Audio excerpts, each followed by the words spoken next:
Hey everybody, how's it going? R21 here, and sorry for the mess, but I'm kind of in the middle of a mad scramble. The weather looks like it is going to hold for just a little while longer today, so I may be able to get in one last run before my season ends. So I'm trying to get things together. So I've got Slade already, and so he's got his Mod 1 gears on and a low drag spoiler. So I'm going to go and see if I can finally get him that last 1 mile an hour over to go over the 70 mile an hour club. And you guys are familiar with him. He's got the Council Creations 1410 motor in it. Sidewinder, this is actually Sidewinder SV, this actually is just Sidewinder 3 ESC with my custom fan on it, and GPS mounts, the whole 9 yards.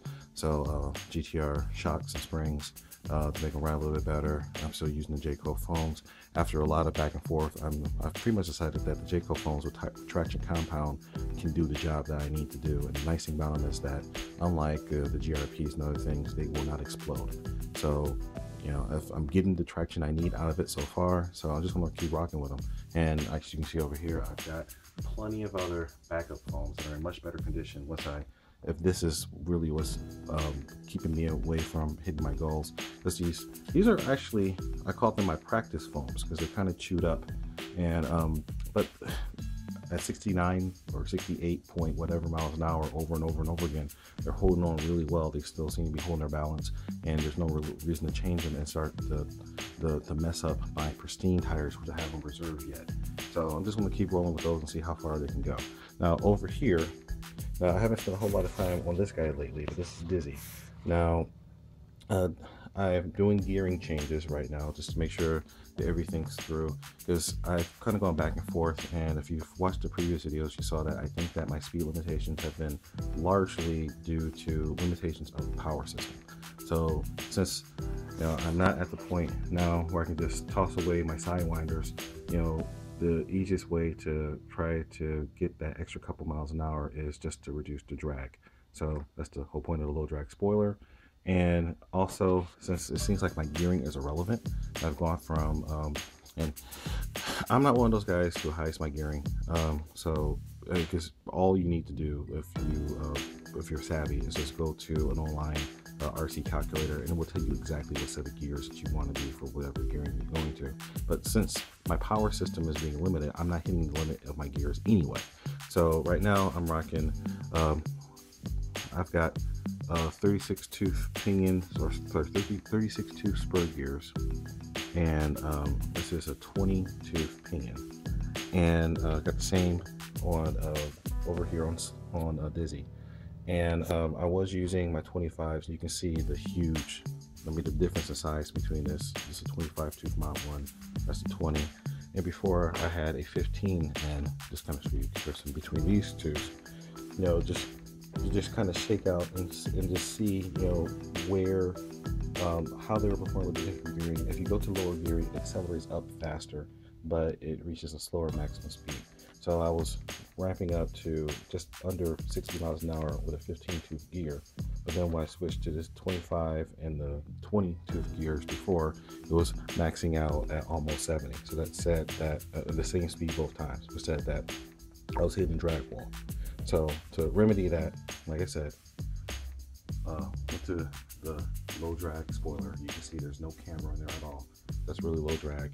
And in the case of Dizzy, just took his spoiler off.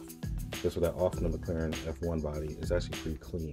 So I don't think I need the downforce right now.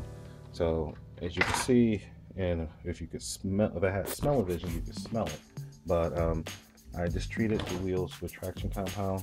So all four with Dizzy, and I'm using this stuff right here, this Paragon FX2, and it seems to work pretty well. I mean, there's a lot of other ones out there. It's kind of, I haven't played with any of the other ones. I do know that if you're using foam tires, you have to use traction compound if you're trying to use this application, because if not, they suck. They don't do what you need to do. And this is kind of a funny thing. Again, these are my practice tires with Dizzy, so I'm sorry, with Slade, so you can see it better here. If you look really careful here, you can see that this tire is actually kind of lopsided. The diameter is thicker on this side than it was on this side. And that was because when I was first doing my early pre-traction treated tire runs, and that's including the 73 mile an hour Carnage video, I didn't have them treated. So they were spinning so much that it actually lathed off. So it basically ground down the diameter of the foam tire so that the outer diameter is a little bit bigger than the inner. So I had to adjust my camber since then so that the tires are sitting properly, so that it helps everything. So I mean, the thing about foam is that it's a little bit squishy, so when it sits on the road underweight, it kind of squishes down to the right diameter. So I'm not really too concerned about all that, but it's, you know, they're not ideal. But in the end, like I said, these are my practice tires, because I do have higher speed goals, you know. So once I'm able to shake out that configuration a little bit more, I'm going to be changing to the different tires. Over here on Dizzy, you see that I don't have that problem because I learned my lessons so that the tires are nice. I adjusted the camber and the basically all the tire geometry a lot better before I started doing the runs with him. And you see this is still a 1410 motor buried down in here with the castle cooler, and this buried underneath there is a Sidewinder SCT, which is basically the Sidewinder 3 with a built-in fan. But I took the fan off and I put this monster on here. I put some tape around it to basically act like a towel, to basically force more air over the motor to try to get fewer aerodynamic shutdowns. Because basically, when I was running the 25 tooth pinion in here, it consumed so much torque in order to turn it, which was cool. That the motor system, the power system, could handle pushing that much torque, but pushing that much current in order to make it accelerate and do what I want to do was overheating the ESC all the time. So now, and you saw the videos how frequently I was shutting down. So by going to the 20 tooth, since I know that, you know, I was hitting the power system wall and not, you know, an actual gearing wall, you know, this is going to accelerate me up faster, and my theoretical top speed is still well beyond, you know, the 70 mile an hour goal. So this should be just fine. So after I achieve 70, this is probably going to be on to next year now. Then because of the weather's just turning, the next thing will probably be to do something about the ESC in order to be able to deliver me more power to the motors. Which, you know, like I said, the other guys out there, you know, Tinsley, Smith, JM, Spec, Mr. Tuner, and there's a whole bunch of other guys out there running the RC JM Spec's running the VXL. But the point is that there's other guys who are out there running motors or ESCs with larger capacity, and they're showing that this size of motor can kick out enough power in order to get you in the 80 plus mile an hour range. So the 1410 is just fine by me right now. It's just, you know, I'm probably going to upgrade to a larger Castle ESC in order to be able to put more power down. All right, so a longer update than I really thought, but, you know, and then, you know, just kind of going through, I stole this idea, or borrowed, I should say, from Tinsley Smith about using the XO1 brace to act as a chassis brace. It seems to work really well, but primarily I use it as a GoPro mount when I use the GoPro onboard videos.